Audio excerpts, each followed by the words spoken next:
సేకరించే విధంగా వాళ్ళు ఒక ప్రక్రియ చేస్తారు.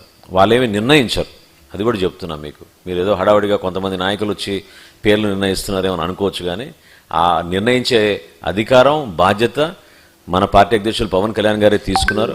ఆయనే స్వయంగా ఆ కార్యక్రమాల్లో నిమగ్నమై జాగ్రత్తగా ముందుగా 25 పార్లమెంటు కాన్స్టిట్యున్సీస్ పరిధిగా మనం అక్కడున్న 7 అసెంబ్లీ నియోజకవర్గాల్లో మనం ఇన్ఛార్జీల్ని మనం గుర్తించే విధంగా, ఇన్ఛార్జీలతో పాటు ఎవరైతే పార్టీ కోసం అంకిత భావంతో పనిచేసిన వ్యక్తులు ఉన్నారో వాళ్ళందరినీ కూడా గుర్తించే విధంగా చాలా ట్రాన్స్పరెంట్గా అందరికీ తెలిసే విధంగా ఒక ప్రక్రియ చేయాలని అని ప్రత్యేకంగా ప్రెసిడెంట్ గారు చెప్పారు.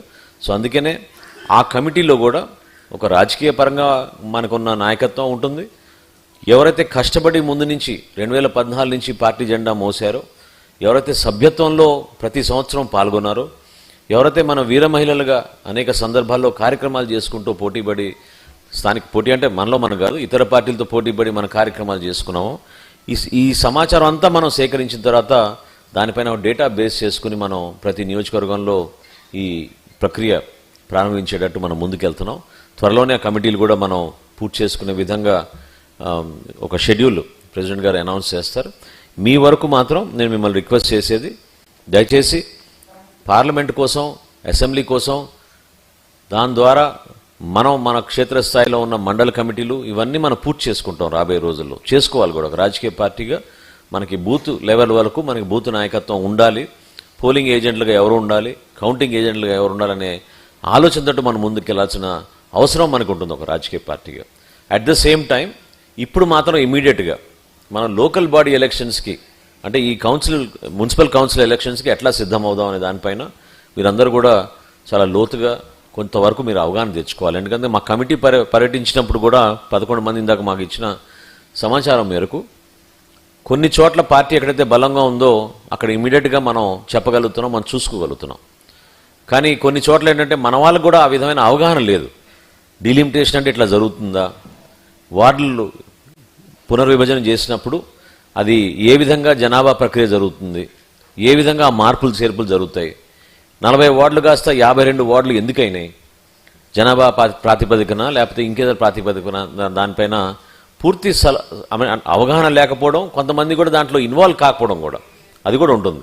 ఎందుకంటే ఫుల్ టైం పొలిటీషియన్స్ అయితే రాత్రి బౌలు ఇదే గీతలు తెలుసుకుంటూ ఉంటారు, ఓట్లు ఎక్కడ ఉన్నాయి, ఎక్కడ మారుతున్నాయని. ఎందుకంటే లోకల్ బాడీ ఎలక్షన్స్ అనేది చాలా చాలా ఇంపార్టెంట్. ఇప్పుడు అసెంబ్లీ ఎలక్షన్స్, పార్లమెంట్ ఎలక్షన్స్ మనం ఒక 100 ఓట్ల గురించి ఆలోచించాం, కానీ స్థానిక సంస్థల ఎన్నికలు మాత్రం ఒక్కొక్క ఓటు లెక్క పెట్టుకుంటారు, ఒక్కొక్క ఓటు లెక్క పెట్టుకుంటారు.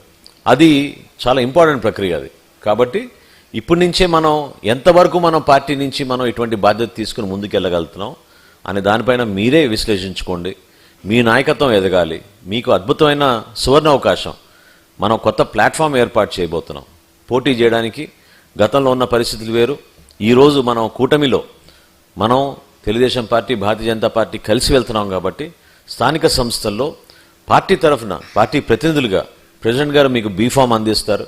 ఆ బీఫామ్ బేస్ చేసుకుని మనం ప్రజల్లోకి వెళ్ళి ఓట్ల కోసం మనం మరొకసారి 2 సంవత్సరాల నుంచి మన ప్రభుత్వం చేసిన కార్యక్రమాలు, సంక్షేమం మరియు అభివృద్ధి కార్యక్రమాలు వివరించుకుంటూ క్షేత్రస్థాయిలో ఆ ప్రాంతానికి మనం చేయాల్సిన కొన్ని సమస్యల పరిష్కారం, అక్కడ జరగాల్సిన అభివృద్ధి కార్యక్రమాలు, వీటిపైన మీరందరూ కూడా మనస్ఫూర్తిగా ప్రజల్లోకి తీసుకెళ్లే విధంగా ఇదో చక్కటి అవకాశం.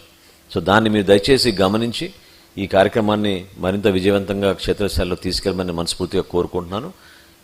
మీలో ఉన్న సాధకులు కూడా మీరు చేసిన సభ్యత్వాన్ని మనస్ఫూర్తిగా అభినందిస్తున్నాను.